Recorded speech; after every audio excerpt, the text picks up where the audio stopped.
This is the real miracle here, my brothers. Not just to be accountable, not just to be rested, but to be ready for ministry.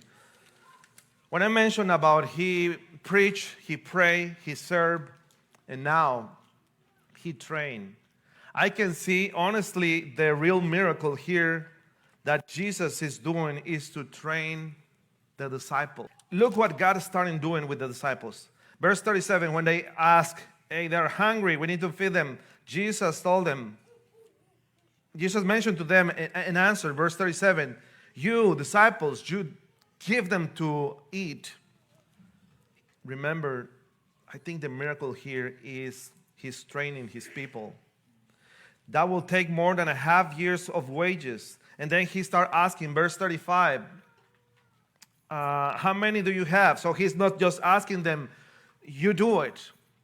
Go and do it. They're hungry, go and do it. This is something like the father training your kids.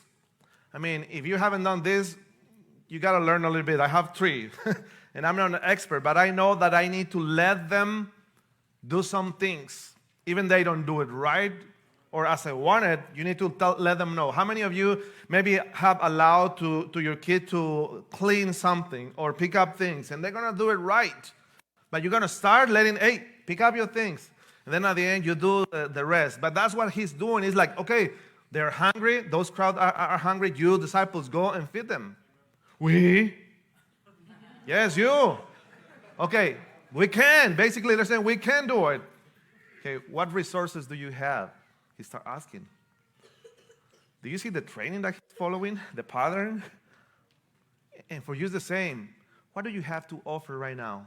And you can start looking and say, like, me? I don't have money. I have nothing. I don't even can come here up front and speak. I can do nothing.